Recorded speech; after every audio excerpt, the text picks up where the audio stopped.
Welcome to a Shinn Show, a Shinn Show, a Shinn Show, a Shinn Show. I'm Pete Shinn. With me is Sarah Shinn from Omaha, Nebraska, and Nick Shinn, also from Omaha, Nebraska. Good morning. Good morning. Good morning. It is kind of a morning. Well, you know, it's good, I would say. We're both, all three of us breathing, so that's something. So let's start as we usually do. How was your week? It was tiring. Oh, I'm so tired. This was week 1 of our fitness challenge. Oh, yeah. How'd that go? It depends on who you ask. It's going good. Yeah. So I think it's going well for you, Nicholas. Is that what I'm getting? Well, right now, Bubba is winning by a good amount, by a significant margin. But that's just because I forgot to wear mine to work one day. Yeah, everyone got lucky on that day. Right. Here's the thing, is that Nick and Bubba have very physical jobs, and I have a very much a desk job. So I've been going to the gym 2-3 times a day, and I am exhausted. Well, you know. And losing. Well, you know what, though? That's the kind of behavior that will get you to catch up, especially when you consider that Nick and Bubba are likely to, from time to time, forget that they even need to wear that thing. Yeah, I'm not encouraging them to, I'm not like sending out reminders or anything. I get that for sure. Yeah, so that's fantastic. So what are you measuring? You're measuring steps, activity. What's the measurement? What's the metric? I'm tracking both calories burned, and we're doing points based on heart rate zone. Oh. So the Polar Beat, which is the tracking system we decided to go with, puts your heart rate into certain zones based on your current fitness level. Right. And age and weight and all that. So you get a single point for every minute in zone 1, 2 points for zone 2, 3 points for zone 3, 4 points for every minute in zone 4 and 5. So then I add those all up, and those are our points for the day. So we're tracking both calories and points. Sounds splendid. So how the reason we're winning is because Sarah and Murph will put in time at the gym and do a lot of activity in zone 3 or 4 for an hour or 2 hours or whatever it is. But me and Bubba have the leg up because we got zone 1 for like 5 hours straight. Well, hard to beat that. But is it comfortable to wear the chest strap all day? I mean, it's not any worse than wearing a bra. So the women have the advantage in that. That's a good point right there. Well, you're making strides towards a decision to become a transvestite if you go that route. There you go. You'll be very comfortable for your cross-dressing future. Yeah, cross-dresser at least. Well, it's nice just to have it under your belt, as it were. Just to have it in your pocket. So to speak. All right, well, that's great. I'm glad that fitness challenge is going well for you. And my fitness challenge has not been going particularly well. I've been eating badly. Well, you traveled this week, didn't you? I did travel this week, went back to Tyndall Air Force Base and saw how they're recovering. Tremendous recovery efforts underway in Panama City and at Tyndall in particular. And I will tell you that a friend of mine owns a shop called Flyby Coffee. We're going to make them this week's honorary sponsor. Flyby Coffee right there in Springfield, or is it Parker? Actually, officially, it's Parker, I think. Parker, Florida, right outside the gate. They're reopening Tuesday, a heroic effort to reopen their coffee shop, their drive-through coffee shop. So shout out to Flyby Coffee and Mr. and Mrs. Ronnie Evans. Congratulations on your recovery. Yes, no doubt. A lot of work. Oh, my gosh. But, of course, that town, it's going to take 5 years to recover from that hurricane. Yikes. Assuming they don't have another one. Right. Yeah. I mean, it is Florida. Right. Now, the people I was traveling with pointed out that there's only been, 5 major hurricanes to ever hit the panhandle of Florida. Which I was going to say, normally they dissipate in the Gulf. However, what I hear is that storms are likely to become more frequent and more intense. So, thanks, global warming. Right. Well, that might be a good transition point, good inflection, if you will. By the way, it's getting to be our Christmas around here. Getting to be mighty Christmassy. I did actually start decorating the tree. We're a little behind this year. Well, Elsie is a Christmas elf, so we've had the tree up since the day after Thanksgiving. Nick can confirm. Yeah. That did happen. It was a bitch. Yeah, was a bitch, indeed. Indeed it was. So that took place, and then also we've got all sorts of decorations up and so on and whatnot, and lights outside and all that. She's into it. That's the whole point. Do you guys do a real tree or an artificial? Oh, one? it's real as the day is long. So real. It's too real. It's too real for you. It's the only way to go. Oh, well, no, actually, there's another way to go. But way back in the early 2000s, when I worked in farm broadcasting, the American Christmas Tree Association, or something like that, or American Association of Christmas Tree Producers. Yes, there is a growers group for Christmas trees, as there is for all commodities. Anyway, they were mounting a public relations campaign against artificial trees, which are made in China, primarily. I believe that. Here's what I would say. Make Christmas great again. Yeah, but how many times it's only one time that you buy the artificial Christmas tree. I mean, it wears out. Actually, that's the point. Yeah, if you buy an artificial Christmas tree one time, then you're not buying an American-grown, red-blooded, Uncle Sam-infested Christmas tree every year. I like Uncle Sam infested. Like he's lurking in the branches. Well, he is. He knows when you've been sleeping. He knows when you're awake. The American Santa. Right. Uncle well, Sam. That might be the surveillance state, but in any event, the point is this: that you'd better be good, for goodness sake. Anyway, if you buy a Chinese Christmas tree or a artificial tree, you're buying a Chinese tree. That's the point. And they don't even believe in Christmas over there. They're a bunch of godless communists. That's a fact. Okay. All right. Calm down there, Mr. Patriot. Speaking of Uncle Sam and Big Brother watching, yes. Did you see that the FCC is trying to reclassify text messages as internet? So they're moving them from telecommunications to basically, I think they called it internet services. So therefore, the net neutrality rules do or do not apply, which means big companies like Verizon can decide which text messages they want you to receive because they're no longer protected by the telecommunications classification. Good. That's very good. You know what? That's not good. That's bad. That's going to breed competition. Healthy competition. To who? I don't know. I mean, between the three remaining cell phone companies.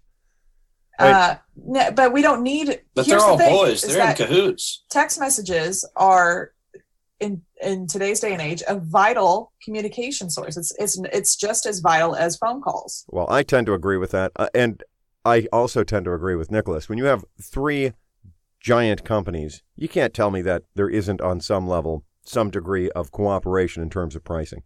Well, imagine. Well, yes. Well, that would only be the smart thing to do. Why wouldn't you do that? Why wouldn't the three of you collude behind closed doors so that you can all three just corner the market? Right. It'd be stupid for them not to. Well, but it is a crime to do so. It's a crime. Not saying that it's right, but yeah. With their boy, what's his name? I can't remember his name. Ajit Pai. Ajit, who used to be a member of Verizon, now heading up the FCC. I guess I'm not really surprised by this attempt at reclassification, but I am disturbed by it. Well, I mean, we also have a coal lobbyist currently running the EPA, is my understanding. Yep. So but we're draining that swamp and replacing it with fresh American coal. So good. So anyway, speaking of news this week, interesting news: sentencing documents for Michael Cohen and Michael Flynn appear to increase the president's legal exposure, and certainly the exposure from a legal standpoint to Don Jr. So the president and his family have some potential significant legal issues that they're facing. I also heard that his chief of staff is leaving. That's right. General John Kelly is out. I don't think anything's going to happen. I always hear about all this legal shit and he's caught saying this and he was caught doing that, but he's not going anywhere. Nothing's going to happen. Nothing's going to change until he's done with this presidency. Watergate took years to investigate. That's all I'm saying. Well, maybe halfway through his second term, something will happen. Maybe, and I agree with you, Nicholas, because ultimately, anytime you charge a sitting president with any sort of malfeasance, the issue is his pardon power is unlimited. It's untested as to whether or not he could pardon himself, but Trump tested it. But the fact of the matter is that he probably could, And so, as a practical matter, the only way to remove a president constitutionally is through the impeachment process, which requires a 2/3 vote of the Senate. No president has ever been successfully impeached, including the least popular president ever, which, believe it or not, is not Donald Trump. By a long way, that's Andrew Johnson, who succeeded Lincoln after he was assassinated. And they came within a vote of actually impeaching him and removing him, but they didn't. And instead, what Congress did was they simply acted as if he wasn't there and passed legislation by veto-proof majorities. And he would veto... Veto-proof majorities is a thing? Oh, yeah. Yeah, absolutely. Oh, well, yeah. I mean, if you pass a law by more than 2/3 of the vote in both chambers of Congress, it's veto-proof. The president can still veto it, and Andrew Johnson did veto more than 15 bills, but the Congress just came back and overrode it immediately. So that's another way of dealing with a president that you don't like. But as you can see, I mean, when you compare that period of history to the current period of history, there is absolutely no way that we have enough support in Congress to either remove President Trump from office or to act as if he's not there. Cowards. He has a lot more political support than certainly Andrew Johnson did. Yeah. And arguably, he, at this point, still has significantly more political support than Richard Nixon did at the end of his presidency. So, Nick, I think you're right. I mean, it's a political problem. It's not a legal problem, ultimately, for President Trump. Might be a legal problem for certain members of his family. That's true. But, you know, you can't tell me that he's not going to pardon Don Jr.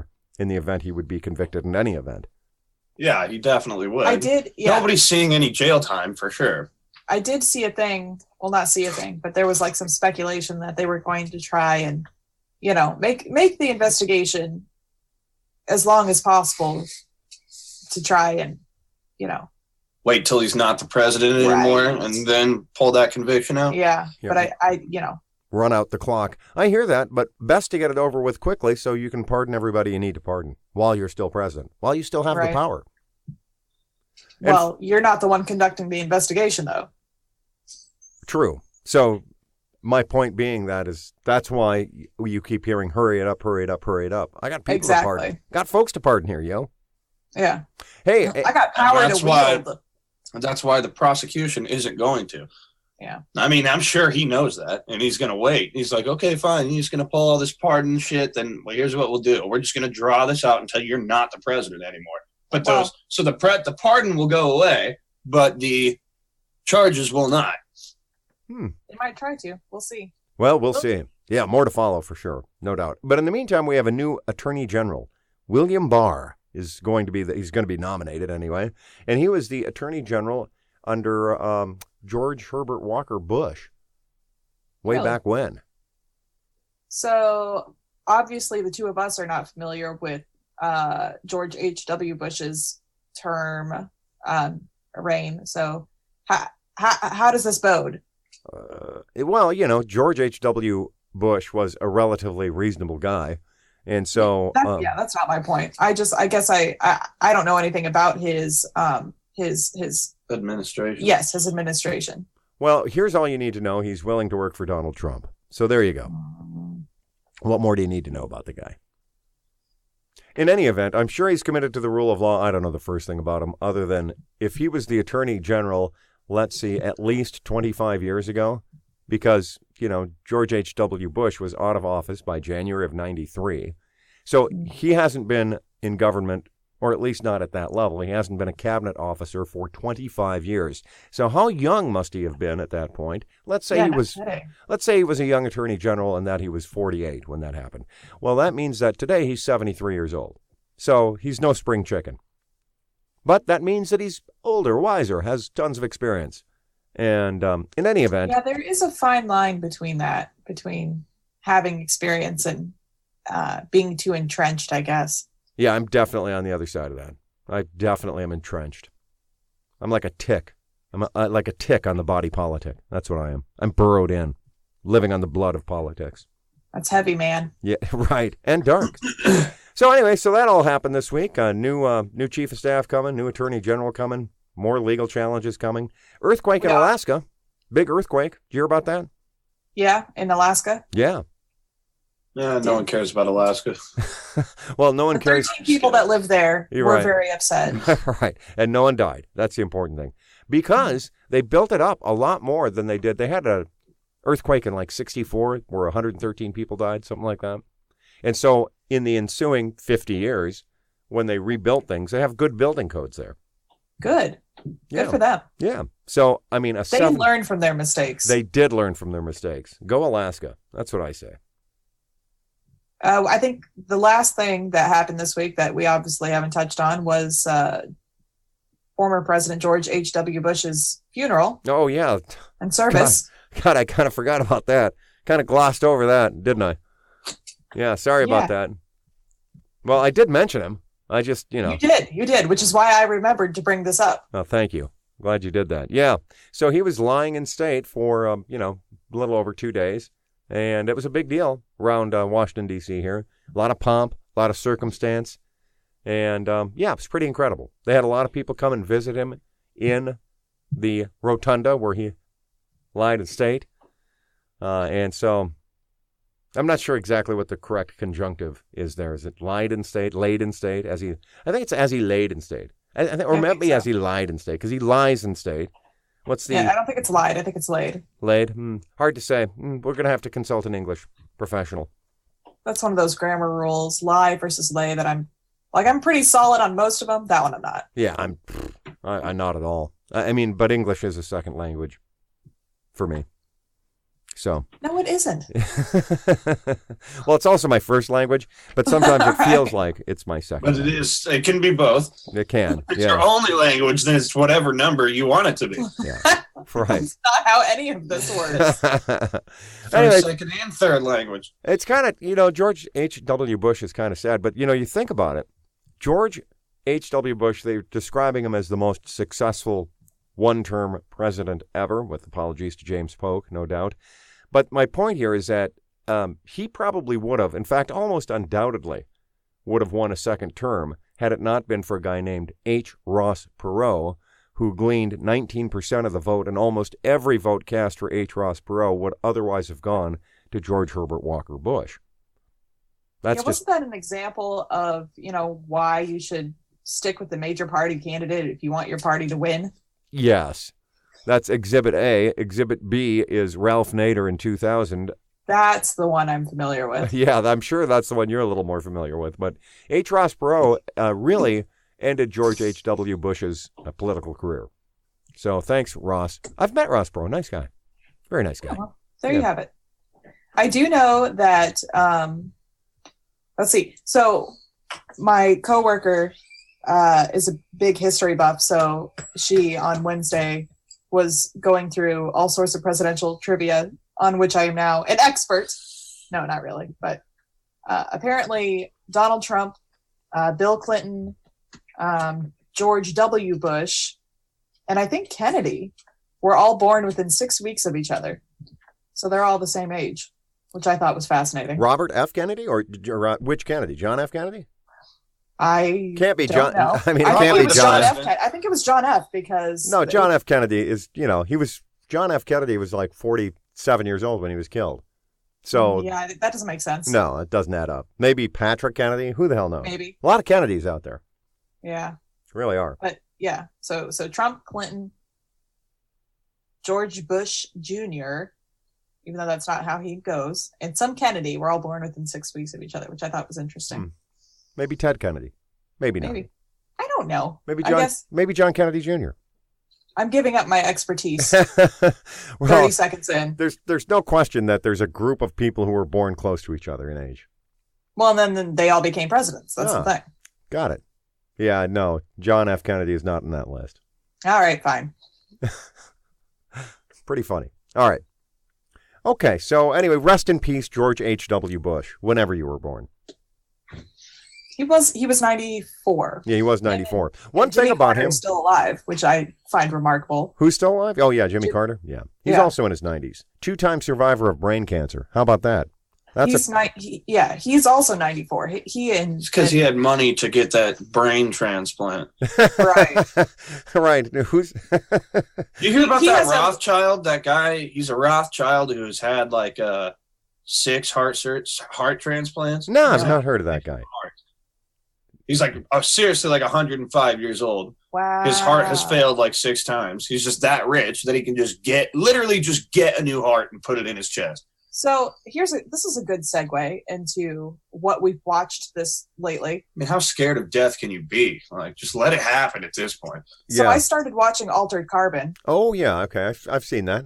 Yeah, and not the premise, but a large tenet of Altered Carbon is that people are now downloaded into these things called stacks. They're like microchips. Yes. And the rich Mhm. can essentially live forever because they can just order new monkey suits whenever they want and put their consciousness via stack into this new monkey suit.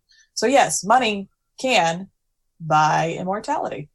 Yeah, that's. I mean, we're not quite at that level, but I'm looking 16 forward to hearts it. is pretty- Yeah, dude. I personally, so I would like to go when I want to go.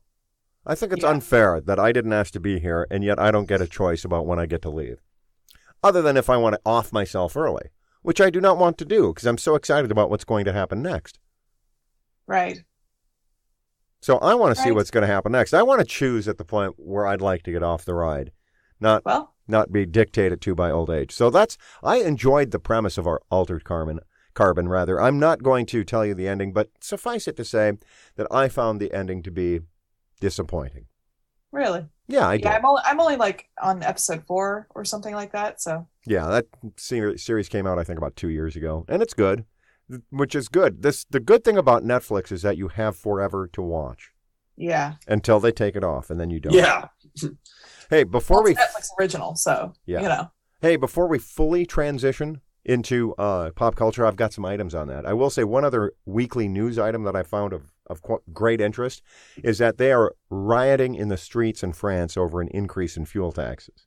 Now, Really? Yeah. Yeah, I actually heard that the police arrested about 300 people in a protest. I didn't know that. Oh, yeah, might even be more like 1,400. It's a lot, and the protests have become violent. And part of it is because France already has a very high tax regime, so any additional taxation there is a cause Wasn't for that like the whole public premise outcry. of the French Revolution? No, the whole premise of the French Revolution was that the monarchy was a bunch of assholes. That's really I don't know. I mean, I Okay, actually. So now it's the democracy that's a bunch of assholes? Yeah. Or? Well, it's Macron in particular that the French people are upset with. And, it's funny. Well, what's funny, I don't know if it's funny or not funny, but at the end of the day, we in the United States have this perception of Macron as this, basically moderate champion of the liberal European order. And he is, but his own people are, they're fed up with high taxes. This is the fundamental social problem of our time, right? Which is, how do we pay for, people don't want to pay taxes. I take a look at my taxes. Guess what? I feel like everybody who makes more money than me should pay more taxes, but that I personally should pay less. That's how it works. There is no, like, speaking as a pretty socialist, democratic leaning person, like, it's great in theory to say, the more you make, the more you pay in taxes, but in practice, good luck. Well, in practice, nobody wants to part with money that is hard to earn. That's the truth of the matter. Yep. So, it's tough. These are the kinds of issues that lead to, armed revolt in other countries, not in ours. Right. Not in ours, certainly. Well, Uncle Sam's in every Christmas tree. I've already gone over that. Right. What we had one revolution, and that was enough. Well, except for the Civil War, which from the Southern perspective was a revolution. Okay, all right. We had 1.5 revolutions, and that was enough. Right, and we learned our lesson from the second one, for sure. Right. All right. Fool me twice or something. Right, and we won't get fooled again. Abolish slavery once. Abolish slavery twice. It's revolution.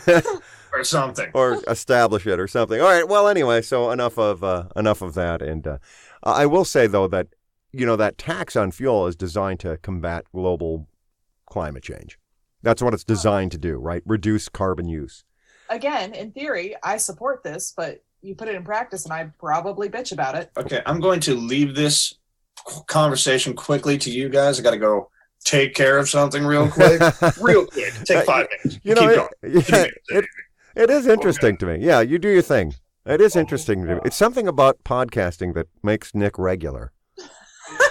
No, it's the fact that when we do it in the morning, he stops by McDonald's or Burger King before he comes.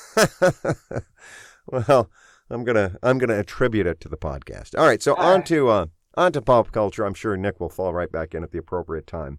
So I've been listening to a new album by a band called the Greenberry Woods. Have you heard? Have you heard of them? I have not. What genre? They're kind of they're pop music. Okay. Have you ever heard of the Smithereens? Yes. They remind me of kind of a cross between the Smithereens and NRBQ, which was the New Rhythm and Blues Quartet, which was a band that was together and had their biggest biggest album rather in 1980. But they were kind of a jangly pop music type band. Okay. And you like them? Oh, I did indeed. Fountains of Wayne is another one that is right up that alley, if you will. I did listen to Fountains of Wayne. You did? Okay, very good. And what did you think of them? I liked them. Weren't they? They were short-lived, if I'm remembering correctly. Well, no, they're still around. So give a listen to this.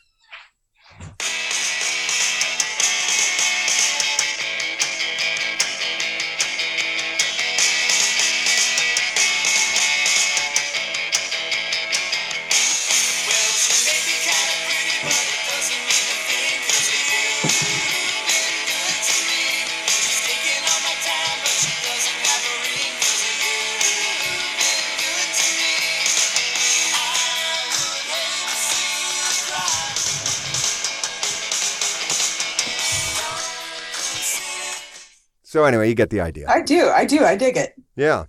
It reminds me a little bit of the audio's obviously a little distorted on my end, but it honestly gave me kind of Queen vibes. Oh, well, see, I wouldn't feel like that was an accurate.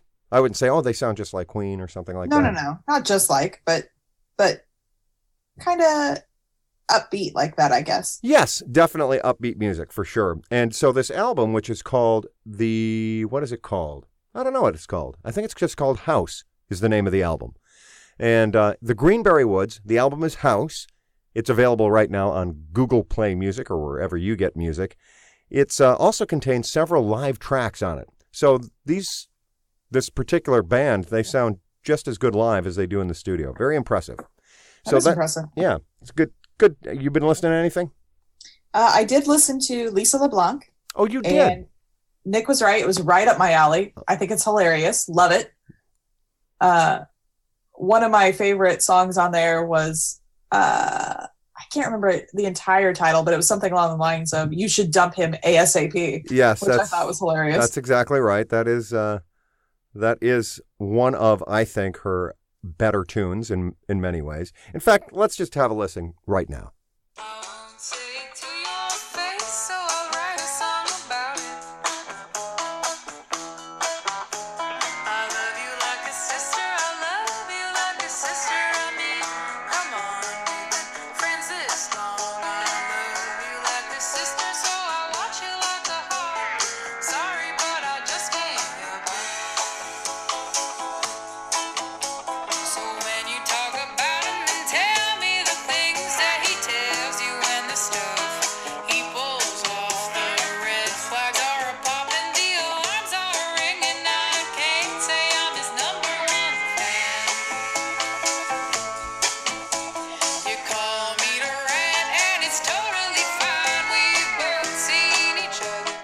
And you get the idea. Obviously, you've heard it, but it's so entertaining. And that's, of course, that's probably the slowest song on that album.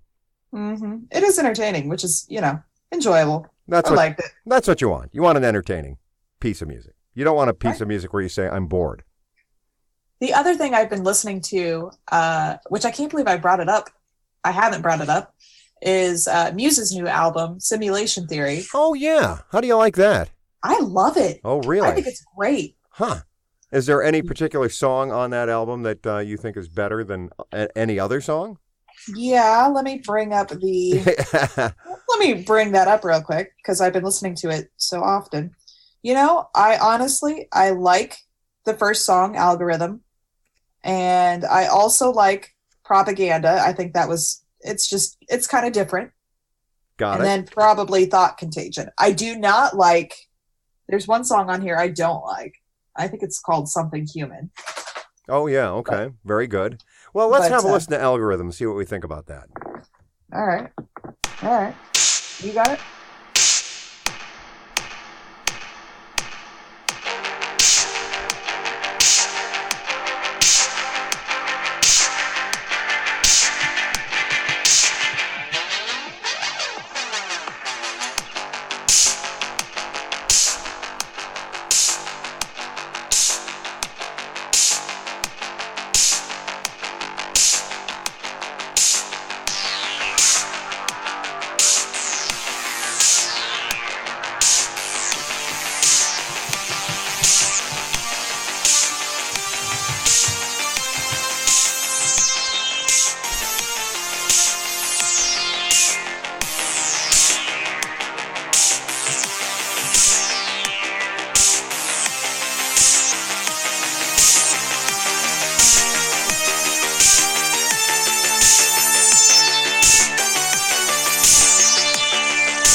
Oh, did you guys stop? No, we didn't stop. We were sampling a music bit.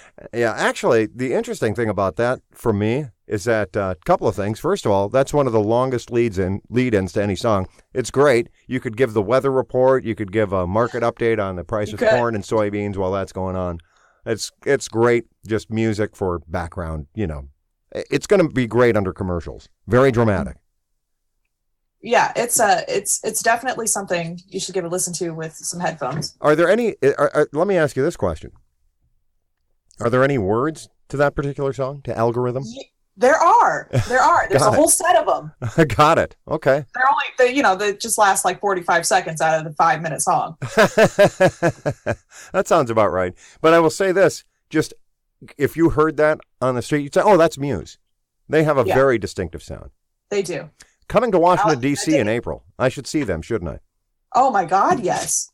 That was literally one of the best shows I have ever been to. Are we talking about Muse? Yeah, and I had middling seats at best. Yeah, we've had this conversation. I really need to go see them. All right, so that's good. Super, what's it called? What's that album called again?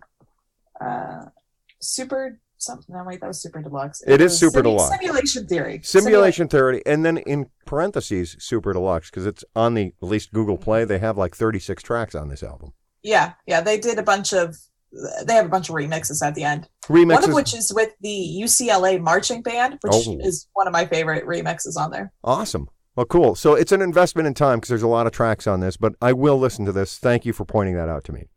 You're welcome. All right. So also in the pop culture section of the program, I read a book called The Sympathizer. Won the Pulitzer Prize a couple of years ago. It's not, I think it came out in 2015 or 2016, so it's not super old. But if you get a chance to read that book, it will give you great insight into the last days of the Vietnam War and the aftermath of what happened to people from Vietnam who came to this country in the aftermath of that conflict. So again, it's called The Sympathizer by Viet Thanh Nguyen. And of course, Nguyen is Nguyen. But definitely worth your reading investment in time. The Sympathizer. It is on the list. Yeah, it's got to be on the list. Got to be on your list. Beautiful prose and a compelling storyline. Well written indeed. So there you go. You read anything? I have started a couple books, but nothing stuck. So not really. Got it. Yeah. I saw a cool video. All right. I'm listening. Do you know why rat terriers are called rat terriers? Because they catch rats. That's right. And the word terrier is from the French word that means dog of the earth. So I seen this video of these guys in Britain or some shit. They had some sort of weird accent. And they were just, I didn't know that rats just hung out in dirt. Like, they burrow in dirt by the thousands. Mhm. Like, so They're these, like moles. yeah, they are. So there's these fields that are, what's the word? They, They're infested. You can tell that they're entrenched. Like, they're 4 crops. These fields are. Oh, yeah. Yeah. They're dug that way. And these guys, there's about, I don't know, 5 guys dispersed out over a 30-yard distance. They're just digging up with pitchforks and shovels the dirt. And these rats are just running out. They got about 15 rat terriers out there. And Doing their thing. Yeah, dude. One of them just swallowed a rat whole. Like, Ugh, but what gross. they do is they grab them and, like, you know how dogs grab their chew toys and just jerk it side to side? Trying to break the neck. Yeah, they do that. They break every single bone in the rat's body. It's crazy. But then it makes for a delicious treat. Once all the bones are broken, so you can just swallow it down. Yeah. It's like a Slurpee. Yeah, like a slush. Like a rat slushy. That's horrifying. Yeah, they loved it. And then I was reading the comments of people, this dude was like, and people wonder why they can't get their rat terriers to stop digging at the earth. Like, Yeah. in their That's backyard. literally what they're bred Yeah. for.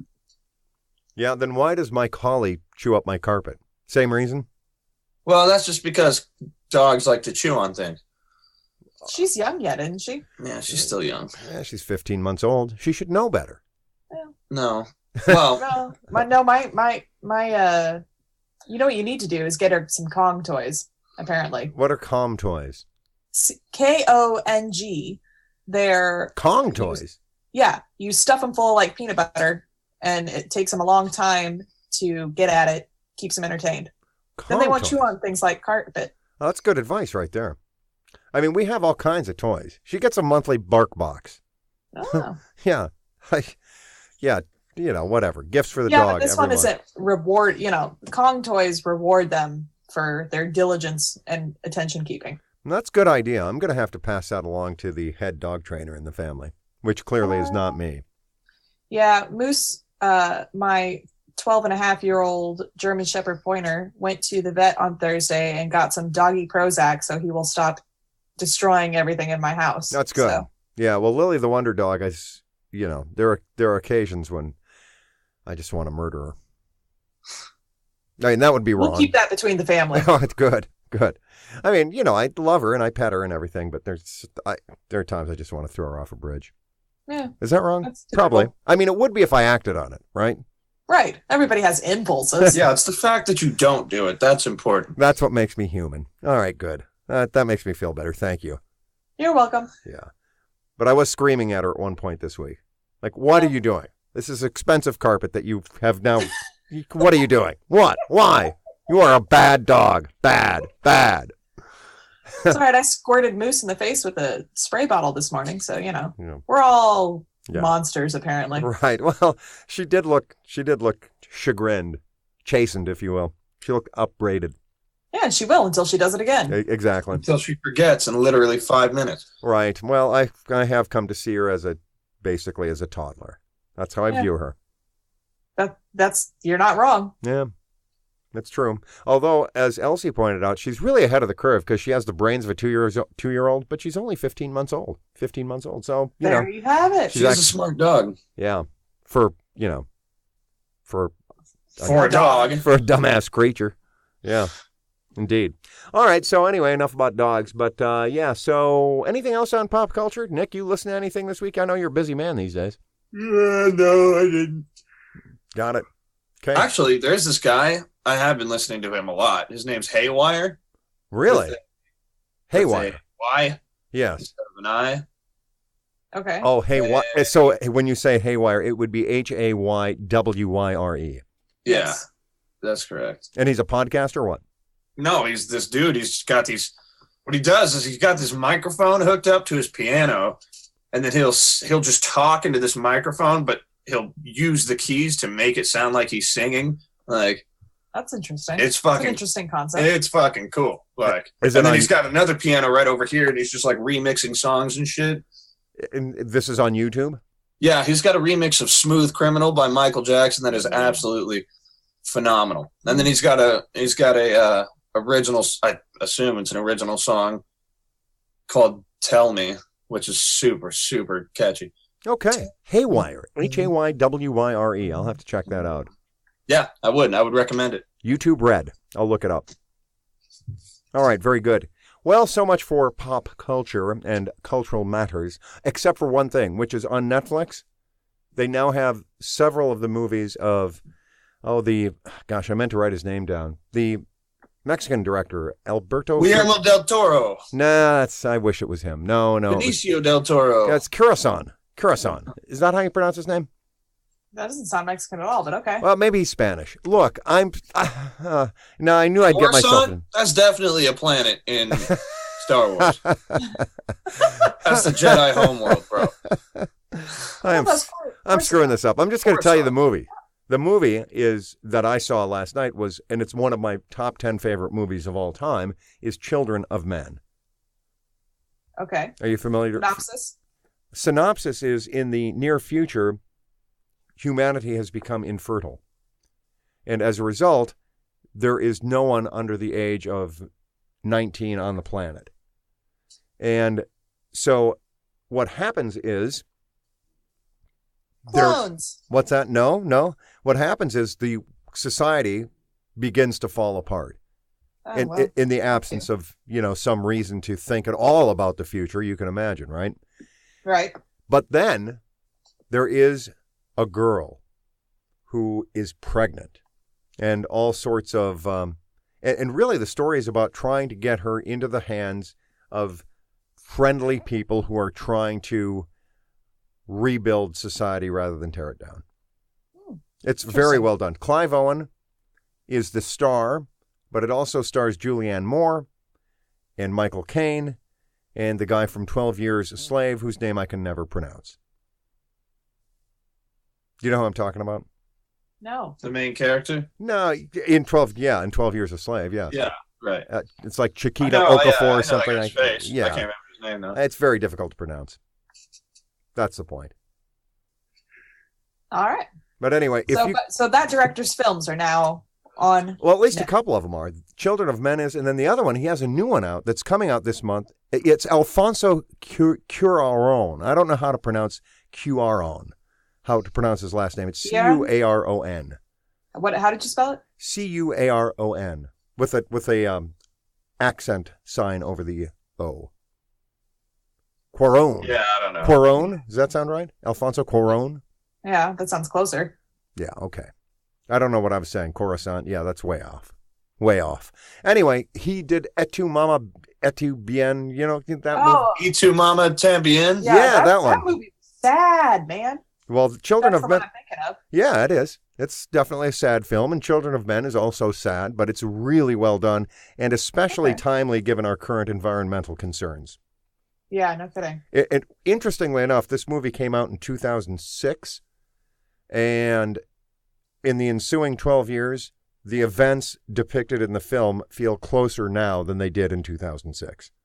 Oh, good. We're moving closer to the doomsday. Well, instead of further away. You're talking about Children of Men here. Exactly. Yes.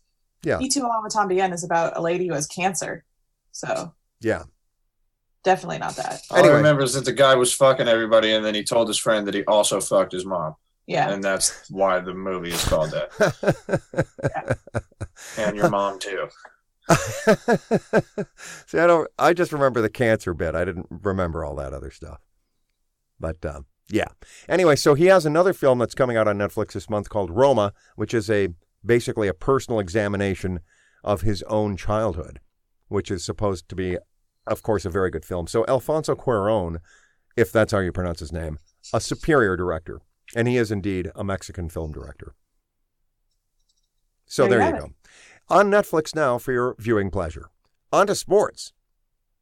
College football. Yeah, college football playoff. It's set. And if the names look familiar, it's because two of them have played in the last three national championships, Alabama and Clemson. So get excited about saying the same teams in the college football final that you've seen for the last 3 years. Because can you tell me that Notre Dame is going to knock off either Alabama or Clemson? Of course not. Are you serious? Not. Yeah, exactly. Oklahoma? What, are you kidding me? No. No, it's not going to happen. It's going to be Alabama and Clemson, in the title match sometime in the middle of January. Why are they still playing college football in the middle of January? For the money. Yeah. How long is the season typically? Well, in the past, the season would end on January 1st. I mean, all the bowl games, the biggest bowl games would happen on New Year's Day, and that would be it. That way for a long time. Now, of course... That's right, because the Super Bowl and the college and all that happens around my birthday. Now, these days, it happens around your birthday. When I was a younger man, the Super Bowl was always in January. And the football season is stretched out. It is. The longer you make it, the more money you have a chance to make. Got to stretch it out. Right. Hey, but in other sports news, anybody hear how Nebraska's volleyball team is done? Oh, they're great. They've always been world class. Nebraska has a great volleyball team. It's about all they have going for them. Well, at this time, I have a good feeling about Scott Frost's tenure. They kind of came on towards the end of the season. Yeah, they did. They did. Well, he's like I said, you got to give the dude a little time to get some good recruiting in. Yeah. Okay, so here we go. So Folk has been declared the most valuable player for something. Nebraska outside hitter Michaela Folk had a slow start during Nebraska's 3-set win against Oregon in the NCAA Tournament Elite 8 match on Saturday. So that tells you that they're doing really well. That means that Nebraska is in the Final Four of the Women's Volleyball Championship this year. I think this is the third year in a row that they're in the Final Four. Well, they're a pretty damn good volleyball team. I love watching women's volleyball. It is so athletic. It's so tense, so dramatic, especially when you get to the end of those matches. Yeah. I mean, what I like about it is that if your team screws up, the other team gets a point. Yeah. Yeah, so you have extra incentive not to do that. Right. Exactly. I mean, so you mishit a serve, that costs your team a point, that you give a point to the other team. Right. But it also means that even if you're up by 7 points, the other team can close that gap very quickly. Right. Anyway, I love women's volleyball. If you get sloppy. Men's volleyball is okay, too, but women's volleyball, I think, is just more interesting. Well, there you have it. Right. Well, that's what I think. It made Nicholas yawn. Yeah. And why not, right? Why not yawn about it? Just yawn it out. So, on to something more exciting. What's the UFC update? Any? Oh, man. Holloway worked Ortega last night, which I didn't. I don't know why. I just figured Holloway jumped up a weight class, right? Or no, he always at 145? He was the defending champion. Yeah. Okay. Okay, so why don't we, before you jump right into Holloway worked Ortega, who are these fighters? And right. What was the match? So, last night was a fight in Toronto, and the main event was Max Holloway versus Brian Ortega. I think they fought at 145. Max Holloway's from Hawaii. And Brian Ortega's also from the U.S. I'm not sure where he fights out of. I think California. Okay. And Brian Ortega was undefeated. 14 had a 14 record. So Ortega was undefeated going into that fight? Yes, and he was number one. So it was the number one going against the champion, Max Holloway. They're both very young. And by very young, I mean they're 28. And so Brian Ortega has a habit of getting lucky. He's good on his feet. But he's got that ultimate Mexican chin is what it is. His chin, they stopped the fight because he was getting worked, but Ortega was ready for another round. He wasn't about to stop, and he was fucked up. Yeah. He's got a really good chin on him. He's not a glass cannon. You know what I mean? You can't just get that miracle knockout on Ortega. No, yeah. I mean. But he can get it on you. Got it. Yeah. So he's the kind of guy you can just beat the hell out of, and he's still just going to keep coming. Correct. Yeah. Meanwhile, Holloway is he's very light on his feet, and he's very technical. I see. So he's kind of more of a, Mayweather type fighter in terms of, he's going to hit you and back off, hit you back off, hit you back off. Exactly. Yeah. And he has stamina like nothing else. Yeah. So. It's crazy. If you look up a picture of Max Holloway right now, Like, he just looks like some skinny little dude. Yeah. Like, if you bumped into him at the bar, you wouldn't think twice about it. Like, oh, yeah, sorry, dude.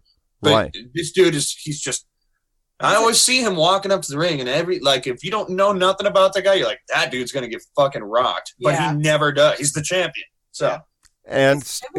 And still champion, right? yes. It was a good fight. It was a good fight. So how many rounds did it go? 4. 4, and then the doctor was like, he looked at Ortega's face and was like, yeah, I'm stopping this. Right. He may be physically capable of going, but his face will be permanently disfigured. Yeah. And Ortega was ready to go. Like, he was ready to go. It didn't Yeah. look like it hurt at all. He was disappointed, obviously, but accepted it with pretty good grace. So basically, I mean- Holloway cut him up 15 ways. Yeah. On Sunday. Yeah, he did. And like Sarah said, he did look disappointed, but at the same time, dude, like, you got, He was wobbling. yeah, At like, the last 30 if you seconds really of round wanted 4, to keep going, it just would have been worse, like, Yeah. than what you got. the last 30 seconds of round 4, I was amazed that he stayed on his feet. It was rough. So that's interesting to me. So it sounds to me as though Max Holloway was just the technically superior fighter. Yep. Yeah. That's exactly what happened. That's usually, well, that's how it always goes in his fights. Here's the Because other he's thing, not stronger. is that Ortega tried to take Holloway down a couple times, but Holloway has like an 83% takedown defense or something. Yeah, like that. he's got god tier takedown defense. No So- question. Well, what an exciting fight. I like a 4-rounder. That's good. But on the Was other it? hand, doesn't sound like the outcome was ever really in doubt. Well, Well, like I again- said, Ortega can get those miracle knockouts, and you're Yeah. not going to knock him out. You know what I mean? Right. And So he was undefeated Unless going you into do. this. And he was undefeated. right. So he could have landed a bomb on Holloway. I mean, that happens from time to time, but it didn't But in like this I fight. said, I say he doesn't get knocked out, but that's what I said about the Korean zombie. And we look all, what happened. yeah, And the Korean zombie got his ass knocked out. He did. yeah, So- yeah. Yeah. The co-main event to that was Shevchenko versus Joanna Jacek. Jacek? Yeah. Damn, I missed that one. Uh, Jacek's a good fighter. Well, you would think so. And she went up a weight class. So Jacek normally fights at Shevchenko, 115. show her what's what. Oh, man. Shevchenko looked phenomenal. She Where just are we looked from? really good. Shevchenko's got to be Russian. Yeah, she's some sort of Eastern European. Some Slavic variety of fighter. And Yeah. is Jacek some sort of J- Hispanic? No, she's Polish. Oh, okay. So a couple of Central Joanna- Europeans her- going her- at it. Her long name is like Yordacek or something, but they call her Jacek because nobody can pronounce it. Yeah. So that fight went 5 rounds. No and kidding. Joanna lost pretty handily. Oh, I to see. Shevchenko. Wow, I wish I could have seen that. I've heard a lot of good things about Shevchenko. Yeah, Shevchenko was a boss. Like she controlled that fight. She looked really good, really solid. For all 5 rounds, huh? Yeah, yep, all 5 rounds. It was 5 rounds? It was 5 rounds. It was the co-main event. Oh. I would have So- loved to have seen that. So let me ask you I this. mean, you can. YouTube exists. Well, true, but now can I actually get authorized content through UFC Fight Pass and watch it again? I have fuck Fight yeah, Pass, dude. so let me check for you because I have Fight Pass. Yeah, because you should be able to. I mean, I understand where they want you to pay-per-view up front, right? But Yeah. after the pay-per-view is over, surely it's on UFC Fight Pass. If you have the subscription, Yeah. You would. then yeah, I mean, it's fucking archived somewhere. But even so, if not, then you could definitely just look it up for free on YouTube. Well, why should I That's look it up for smart. free when I can borrow my daughter's subscription? Good point. And look at him. This is after the fight, too. He's not even looking that banged up. Holloway is on the main page of the UFC.com right now. Well, I see. Well, I don't see, but I should see. I should just look that up, see what he looks like. I mean, I took the liberty of looking up Nebraska volleyball, so why not look up UFC, right? I don't remember. Yeah, so Yeah. my only question is, who the hell has beaten Max Holloway 3 times? I don't know. Yes, I do. Aldo. He Oh. lost against Jose Aldo. Aldo. I think Mendez. Did he lose against Mendez? Yeah. He lost against 3 champs. Holloway did. Well, those are all, yeah, I was going to say, all those people are bad men. Yeah. Yeah. Um. Yeah, they are. Mendez. Fight like Yeah. me? Yeah, I'm looking at, I'm And looking, Aldo yeah, are bad motherfuckers, but Yeah. Was yeah, it 231? Yeah, you can watch the prelims. On Fight Pass. Yeah, I do think that the pay-per-views the... become available, but I think it's some time. I think it's like a couple weeks or something. Okay, well, you know what? I should do that. I love UFC. I just don't watch it enough. Time is the problem. That's my problem. You know, there's just not enough, too much content, not enough time. That's the problem in our modern world. Very bottom. We're being entertained to death. More. As it were. Anyway, I'm looking at this picture of Brian Ortega. Boy, he looks pretty bad. Yeah, it was rough. Yeah. Well, I'm going to say, I'll quote this from Dana White. Brian Ortega, too tough for his own good. Yeah, Holloway Aldo, he lost that one.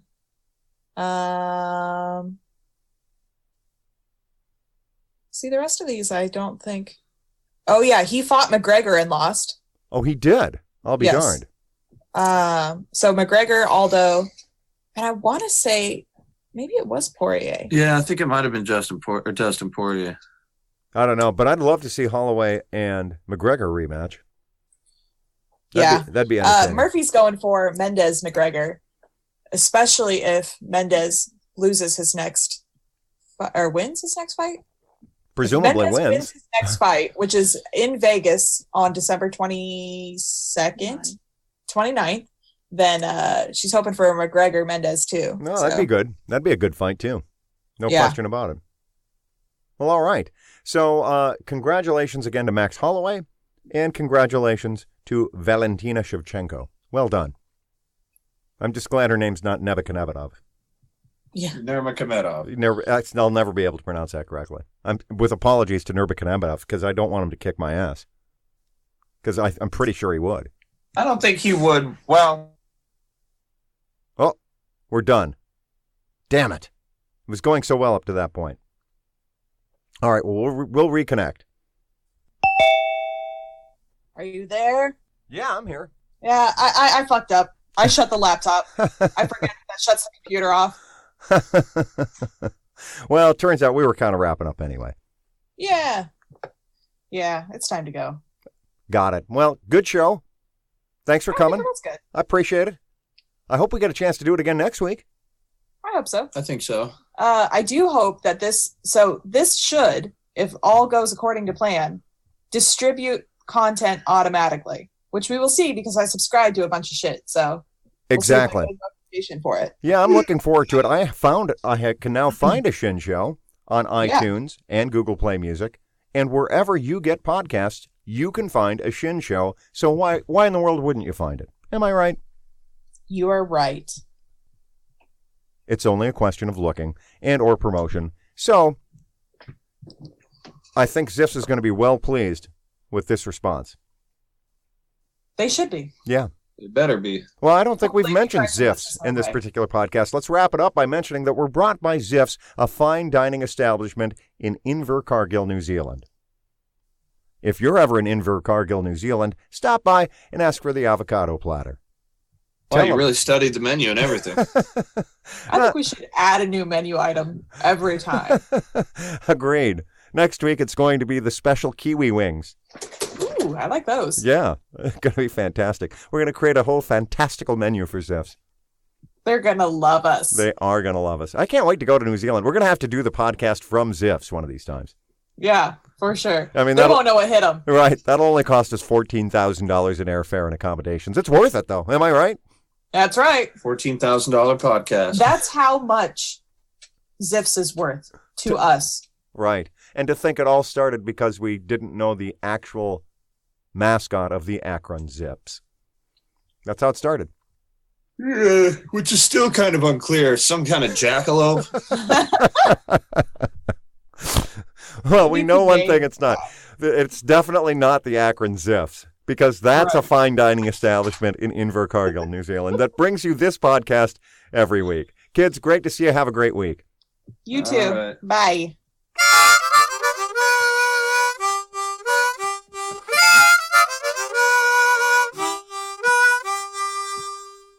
A Shinn Show, a Shinn Show, a Shinn Show, a Shinn Show.